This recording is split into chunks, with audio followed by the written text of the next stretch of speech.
The rain had stopped, but the park bench remained damp beneath Aurelius Blackwood. As he sat, hunched forward, his designer suit wrinkled and his perfectly styled hair disheveled. Tears streamed down his face, each drop worth more than most people's monthly salary if you calculated the cost of his privileged upbringing. Yet here he was, the heir to a billion-dollar empire, crying like a lost child in the middle of Central Park. Most people hurried past without a second glance, their eyes sliding over him with the practiced indifference of city dwellers. After all, who would expect to see the son of Maximilian Blackwood, the ruthless CEO of Blackwood Industries, breaking down in public? The irony wasn't lost on Aurelius that his father's money, which was supposed to solve every problem, couldn't fix the gaping hole in his chest where his heart used to be. The sound of shuffling footsteps approached, and Aurelius looked up through blurred vision to see a figure moving toward him. The man was clearly homeless, his clothes layered and worn, his beard unkempt, and his eyes holding the weight of countless stories. Most people would have expected Aurelius to recoil, to move away from such a person, but something in those weathered eyes stopped him. "Mind if I sit?" the stranger asked, his voice surprisingly gentle and cultured, carrying an accent that spoke of education and refinement that seemed at odds with his appearance. Aurelius wanted to say no, to tell this man to leave him alone, but the words caught in his throat. Instead, he simply shifted slightly, making room on the bench. The homeless man settled beside him with a soft sigh, as if the simple act of sitting was a relief he'd been craving for hours. 24 hours earlier, Aurelius Blackwood had been living what most people would consider a perfect life. His penthouse apartment overlooked the city like a modern castle. His garage housed cars worth more than most people's homes, and his bank account had more zeros than seemed reasonable for any one person. He was set to inherit Blackwood Industries, a multinational corporation that his grandfather had built from nothing, and his father had expanded into an empire, spanning technology, real estate, and manufacturing. But perfection, Aurelius had learned, was often just an elaborate illusion. His father, Maximilian Blackwood, was a man who measured success in quarterly reports, and treated relationships like business transactions. Aurelius couldn't remember the last time his father had asked him how he felt about anything that didn't relate to profit margins or market share. Their conversations were board meetings disguised as family dinners, strategy sessions, masquerading as father-son bonding time. "You're weak," his father had said just that morning, his voice cold as winter steel. "Sentiment is a luxury we can't afford in this business. If you can't handle betrayal, how do you expect to run a company where everyone wants to tear you down?" The betrayal his father referred to so casually had shattered Aurelius's world. Marcus Chen, his best friend since college, had been secretly working with competitors to undermine a major deal that Aurelius had spent months negotiating. The betrayal was bad enough, but what made it unbearable was that Marcus had convinced Aurelius's girlfriend, Vivienne, to help him. She had used her access to Aurelius's private files and personal information to feed intelligence to their rival. When Aurelius discovered the truth, Vivienne hadn't even bothered to deny it. "You're surprised?" she had laughed, her beautiful face twisted with contempt. "Did you really think I loved you for your sparkling personality? You're boring, Aurelius. The only interesting thing about you is your money. And Marcus offered me a better deal." The homeless man beside him cleared his throat gently, pulling Aurelius back to the present moment. "Rough day?" he asked, and there was something in his tone that suggested he genuinely cared about the answer. "You could say that," Aurelius replied, his voice hoarse from crying. "Though I suppose my problems aren't exactly the kind that would make sense to someone in your situation." The man chuckled, a sound that held no bitterness despite his circumstances. "You'd be surprised what makes sense to me, son. Pain is pain, whether you're sleeping on silk sheets or cardboard. The heart doesn't care about your bank account when it's breaking." His words hit Aurelius like a physical blow, not because they were harsh, but because they were true. For the first time in his life, someone was acknowledging his pain without immediately trying to fix it or dismiss it. His father would have told him to toughen up, his therapist would have prescribed medication, and his few remaining friends would have suggested he buy something expensive to make himself feel better. I'm Ezekiel, the homeless man said, extending a weathered hand. And you are? Aurelius, he replied, shaking the offered hand. Ezekiel's grip was firm and warm, calloused from hard work, but somehow comforting. That's a strong name, Ezekiel observed. Roman emperor, if I remember correctly, known for his philosophical writings and his struggles with duty versus personal desire. Aurelius stared at him in surprise. You know about Marcus Aurelius? I know about a lot of things, Ezekiel said with a slight smile. Education is one of the few things that poverty can't take away from you, though it can certainly make it harder to apply. As they sat together in the growing dusk, Aurelius found himself talking to this stranger in ways he hadn't talked to anyone in years. Maybe it was because Ezekiel had nothing to gain from him. Or maybe it was because the man's presence felt like a safe harbor in the storm of his life. But the words poured out of him like water from a broken dam. He told Ezekiel about growing up in a mansion that felt more like a museum, where every room was perfectly decorated but none of them felt like home. He described birthday parties where the guest list was determined by business connections rather than friendship, and Christmas mornings where expensive gifts couldn't fill the silence left by his father's absence. I used to think that when I got older things would be different, Aurelius said, his voice barely above a whisper. I thought I'd find real friends, real love, real meaning, but it seems like everything in my life is just another transaction. Ezekiel listened without judgment, occasionally nodding or making small sounds of understanding. When Aurelius finished speaking, they sat in comfortable silence for several minutes, watching the city lights begin to twinkle to life around them. Can I tell you something? Ezekiel finally said. 5 years ago, I was sitting in a boardroom not unlike the ones you probably know well. I was wearing a suit that cost more than most people make in a month, and I was about to close a deal that would have made me richer than I ever dreamed possible. Aurelius turned to look at him, confusion evident on his face. You were in business? I was business, Ezekiel corrected with a rueful smile. I owned 3 companies, had homes in 4 countries, and thought I was master of the universe. I had everything your father has, everything you're supposed to inherit, and I was absolutely miserable. The revelation hit Aurelius like a thunderbolt. This man, sitting beside him in tattered clothes and worn shoes, had once lived the life that Aurelius was expected to embrace. What happened? I lost it all, Ezekiel said simply. Made some bad investments, trusted the wrong people, and watched my empire crumble in a matter of months. My wife left me, my friends disappeared, and I found myself on the street with nothing but the clothes on my back and a lifetime of regrets. That's terrible, Aurelius said, meaning it. I'm sorry. Don't be, Ezekiel replied, his eyes twinkling with something that might have been amusement. Losing everything was the best thing that ever happened to me.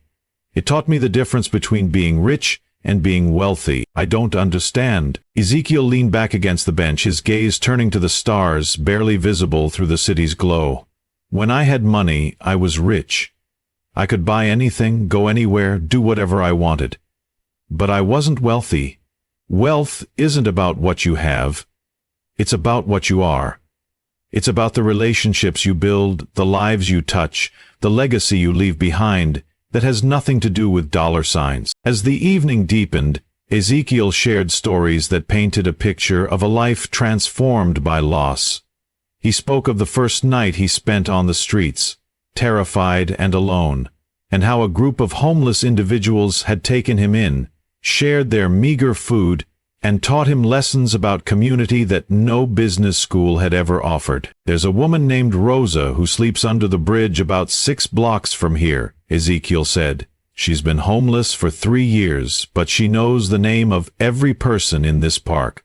She remembers birthdays, checks on people when they're sick, and shares whatever she has with anyone who needs it more. She's wealthier than I ever was when I had millions in the bank. Aurelius found himself hanging on every word, his perspective shifting with each story. But don't you miss it? The comfort, the security, the power. I miss the illusion of security, Ezekiel admitted. But real security doesn't come from money. It comes from knowing who you are and being surrounded by people who love you for that person, not for what you can give them. The words struck deep, resonating with the loneliness that had plagued Aurelius his entire life. He thought about Vivienne's cruel laughter, Marcus's betrayal, and his father's cold dismissal of his pain. How many of the people in his life actually cared about him, and how many were simply drawn to his wealth like moths to a flame? "I don't know who I am without the money," Aurelius confessed, the admission feeling like stepping off a cliff. "I've never had to find out." "That's not true," Ezekiel said gently. "You're sitting here talking to a homeless man, crying over betrayal and loneliness. That's not your money talking. That's your heart. Your heart is who you are, and it's been trying to tell you something for a long time." "What's it trying to tell me?" "But you're hungry," Ezekiel said with a smile. "Not for food, though we should probably address that too, but for connection, for purpose, for the kind of wealth that can't be stolen or lost in a market crash." As if summoned by his words, Aurelius's stomach growled loudly, and he realized he hadn't eaten since breakfast. The irony wasn't lost on him that he was hungry while sitting next to a man who probably hadn't had a proper meal in days. "There's a diner about 2 blocks from here," Aurelius said impulsively. Would you like to get something to eat? My treat." Ezekiel studied him for a moment, and Aurelius worried that he'd somehow offended the man. But then Ezekiel smiled, and it was like watching the sun rise. "I'd like that very much. But I have one condition." "What's that?" "We split the check. I may not have much, but I have enough for a cup of coffee and a piece of pie, and sharing a meal as equals is worth more than any charity." The diner was a small, worn place that Aurelius had walked past 1,000 times without noticing. The vinyl booths were cracked, the linoleum floor was faded, and the fluorescent lights flickered occasionally, but the warmth that greeted them was genuine. The waitress, a middle-aged woman with kind eyes and tired feet, greeted Ezekiel by name and didn't bat an eye at his appearance. "Evening, Ezekiel," she said with a smile. "The usual?" "Please, Maria, and my friend here will have whatever he's hungry for." As they settled into a booth, Aurelius marveled at the easy familiarity between Ezekiel and the staff. The cook waved from behind the counter, and a regular customer at the counter nodded in greeting. In this small space, Ezekiel wasn't a homeless man. He was simply a neighbor, a friend, a valued member of a community. "You come here often?" Aurelius asked. "Every few days when I can afford it," Ezekiel replied. "Maria always makes sure I get a good meal, and sometimes she lets me wash dishes in exchange for food when money's tight. It's not charity, it's community." Over coffee and pie, Ezekiel continued to share his story. He spoke of the months after losing everything, when depression had nearly consumed him. He described the slow process of rebuilding, not his fortune, but his sense of self. He talked about the people he'd met on the streets, each carrying their own stories of loss and resilience. "The thing about rock bottom," Ezekiel said, stirring sugar into his coffee, "is that it gives you a solid foundation to build on. When you have nothing left to lose, you can finally start choosing what you want to keep." "What did you choose to keep?" Aurelius asked. "Kindness," Ezekiel said without hesitation. "Compassion. The ability to see people for who they are, not what they have. And the understanding that every person you meet is fighting a battle you know nothing about." As they talked, Aurelius felt something shifting inside him, like tectonic plates rearranging themselves after an earthquake. The anger and hurt were still there, but they were being joined by something else, a sense of possibility he hadn't felt in years. "What if I wanted to help?" he asked suddenly. "Not just you, but others. People who are struggling, who need a hand up instead of a hand out. What would that look like?" Ezekiel's eyes lit up with something that might have been hope. "That depends. Are you talking about writing a check to ease your conscience? Or are you talking about actually getting involved?" "I don't know," Aurelius admitted. "I've never done anything that mattered before. Everything I've ever accomplished has been handed to me or bought with my family's money. I don't even know if I'm capable of making a real difference." "The fact that you're asking that question tells me you are," Ezekiel said. Real change doesn't start with grand gestures. It starts with small acts of kindness, repeated over and over until they become who you are. They parted ways that night with plans to meet again the following evening. Aurelius walked home to his penthouse, but the familiar luxury felt different now, less like a sanctuary and more like a gilded cage. He stood at his floor-to-ceiling windows, looking out at the city below, and for the first time in his life, he thought about the stories behind all those lights. The next morning he called his father's office and requested a meeting. Maximilian Blackwood was surprised by his son's sudden interest in business, but he was pleased when Aurelius proposed starting a foundation focused on homelessness and job training. "It's good PR," his father said approvingly. "Shows we care about the community. How much are you thinking of investing?" "I want to do more than invest money," Aurelius said. "I want to be involved. I want to understand the problem from the ground up and create real solutions." His father's expression cooled. "That's not how business works, son. You write the checks, hire the right people, and let them handle the details. Getting your hands dirty is beneath someone in your position." "Maybe that's the problem," Aurelius replied, surprised by his own boldness. "Maybe being above it all is exactly what's wrong with how we do business." The conversation ended in an argument, but Aurelius felt something he hadn't experienced in years. Conviction. He knew what he wanted to do, and for the first time in his life it had nothing to do with what his father expected of him. That evening he met Ezekiel at the park again, and this time he brought a proposal. He wanted to start small, with a program that would provide job training and temporary housing for homeless individuals. He wanted Ezekiel to help him design it, to make sure it actually addressed the real needs of the community, rather than just looking good on paper. "Why me?" Ezekiel asked.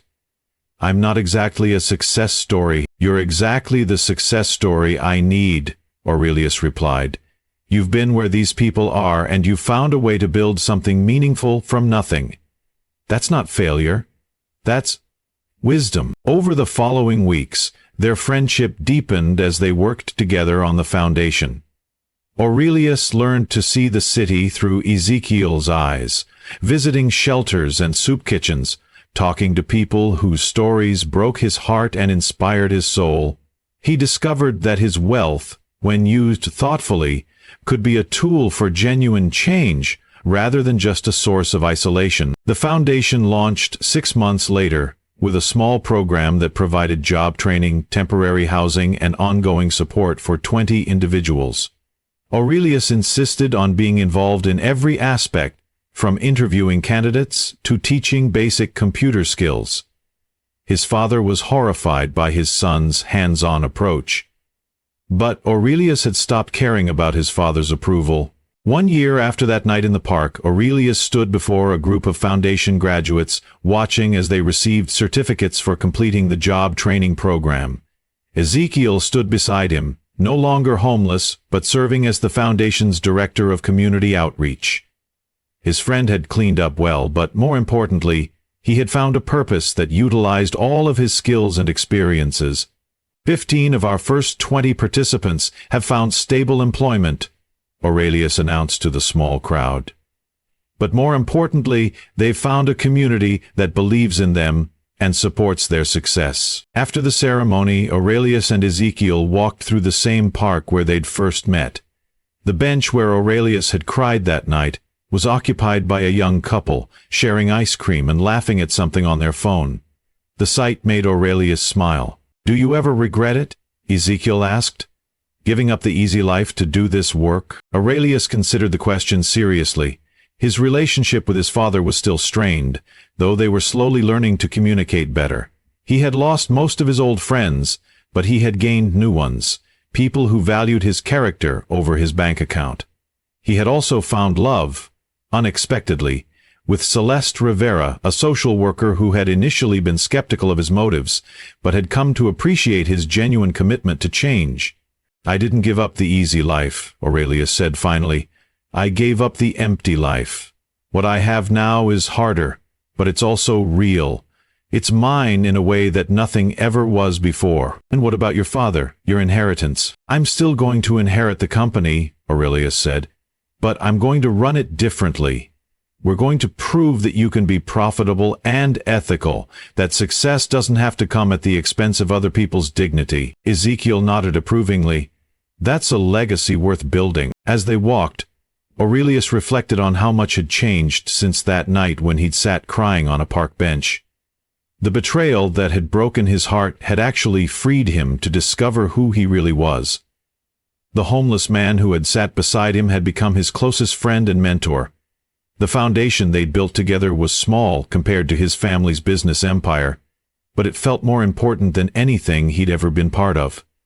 "Thank you," he said to Ezekiel as they reached the park's exit, "for sitting down that night, for seeing something in me that I couldn't see in myself." "Thank you for letting me sit," Ezekiel replied, "and for proving that sometimes the best thing that can happen to a person is losing everything they thought they wanted." They parted ways at the subway entrance, each heading home to lives that were richer and more meaningful than either had imagined possible.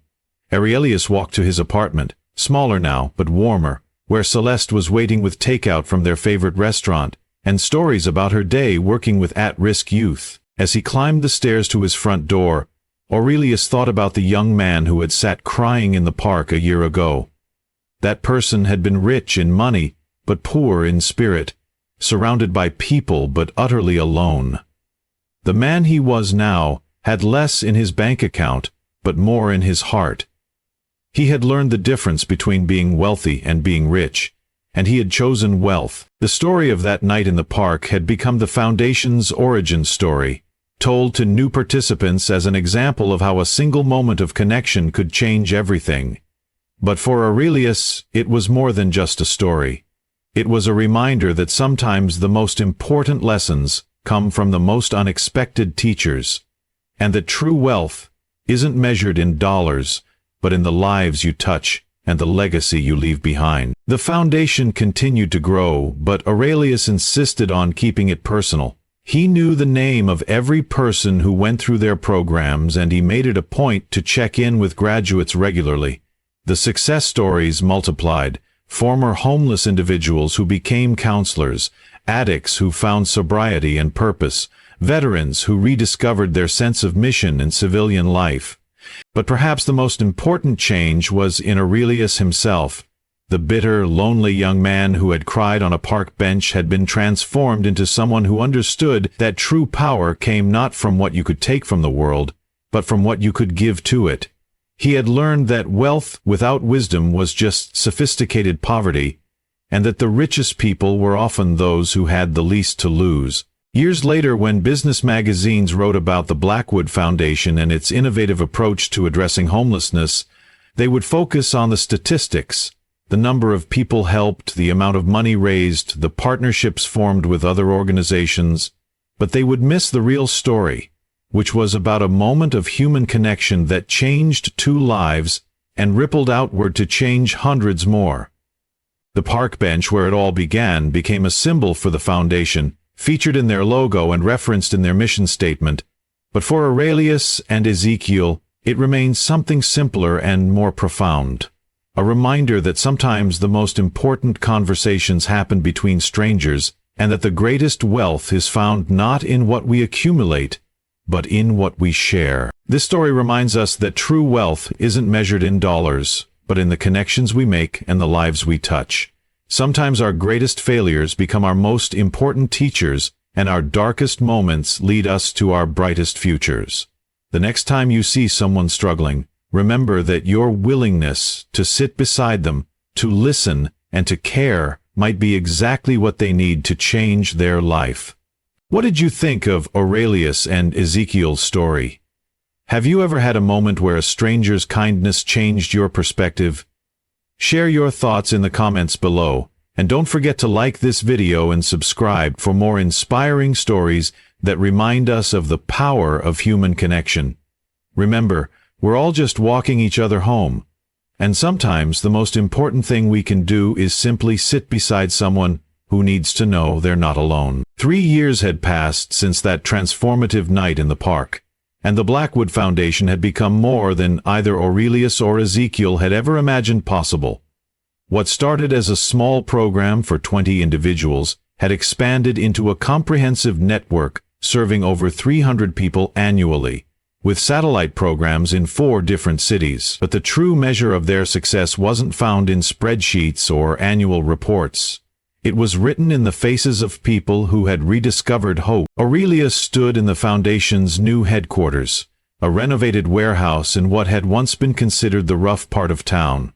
The space buzzed with activity, as job training classes were conducted in one wing, while support groups met in another. The cafeteria served not just meals but also dignity, treating every person who walked through the doors as a valued member of the community rather than a charity case. "Mr. Blackwood." A voice interrupted his thoughts. He turned to see Damaris Thompson, one of their first graduates, approaching with a nervous smile.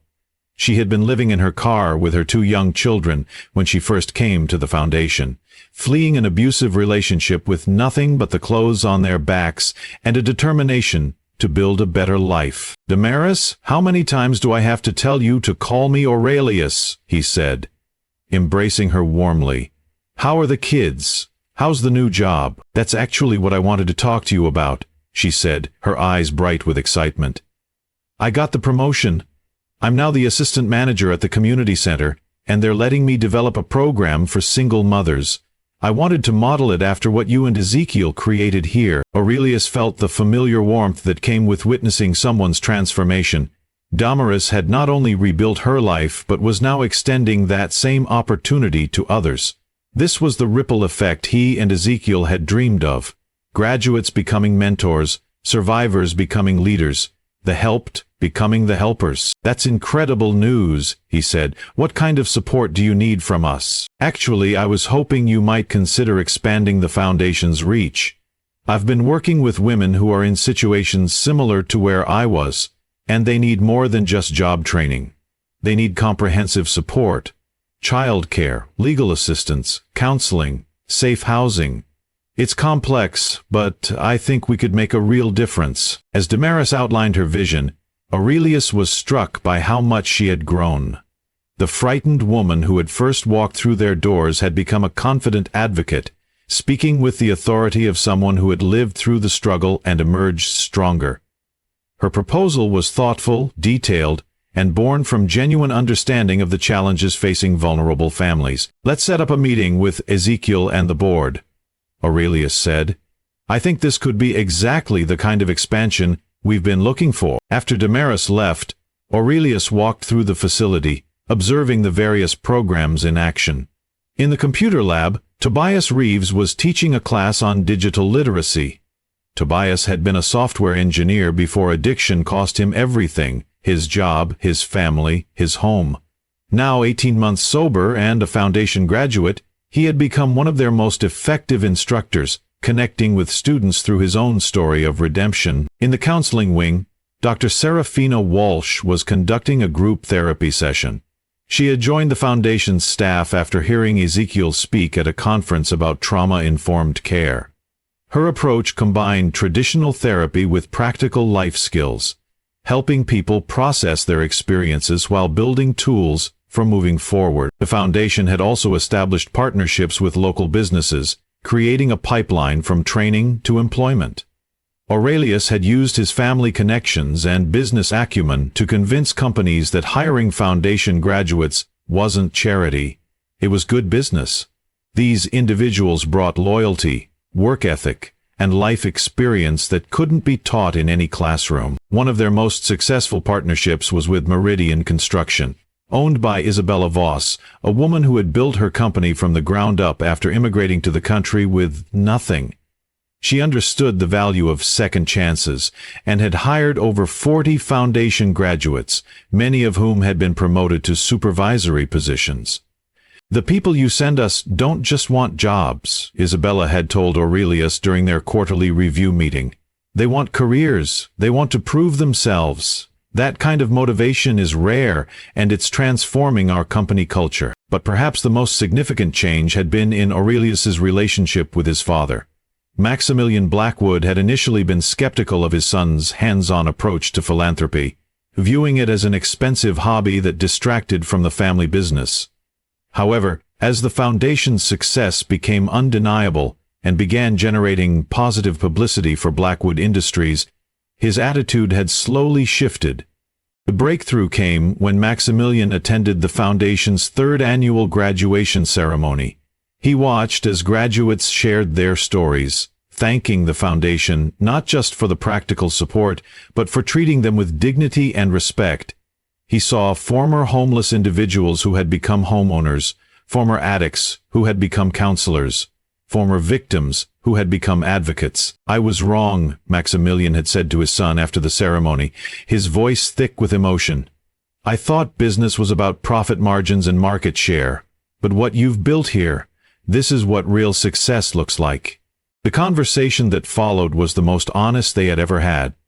Maximilian shared his own struggles with the isolation that came with wealth and power, admitting that he had lost sight of the human element in his pursuit of success. He expressed regret for the emotional distance he had maintained from his son, recognizing that his own fear of vulnerability had cost them both years of genuine connection. "I want to be involved," Maximilian had said, "not just as a donor, but as someone who learns from what you're doing here. Maybe it's not too late for an old man to discover what wealth really means." This reconciliation had opened new possibilities for both the foundation and Blackwood Industries.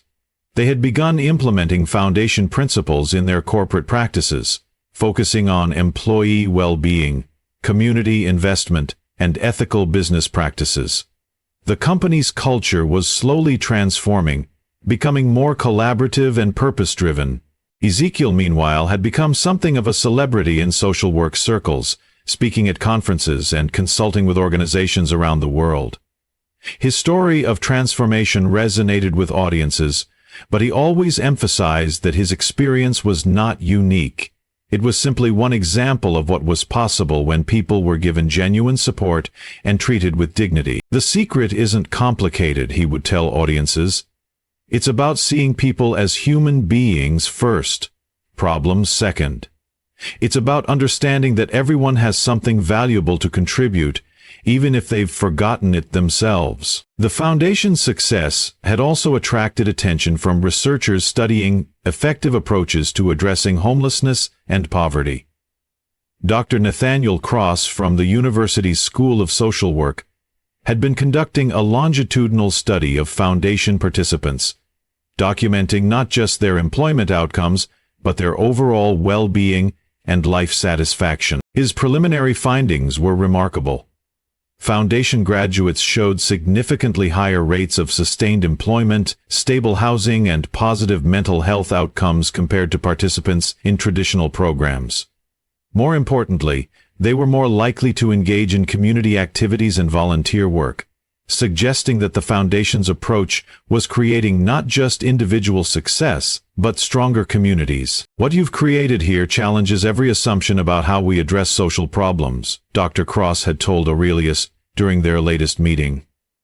"The combination of practical support, emotional care, and genuine respect for human dignity is creating outcomes that traditional programs can't match." As evening approached, Aurelius found himself back in the park where it all began. The bench where he had cried that night 3 years ago was now marked with a small plaque that read, "In memory of moments that change everything." It had been Ezekiel's idea, a reminder that transformation often begins with a single act of human connection. Ezekiel joined him there, as he did most evenings when they both needed to remember where they had come from. They sat in comfortable silence, watching the city come alive with lights, each one representing a story, a struggle, a hope. "Do you ever wonder what would have happened if you hadn't sat down that night?" Aurelius asked. Ezekiel smiled, his eyes reflecting the wisdom that had been born from his own journey through loss and redemption. "I think about it sometimes. But then I remember that moment wasn't really about chance, it was about choice. I chose to sit down, you chose to let me stay, and we both chose to see past the surface to the person underneath."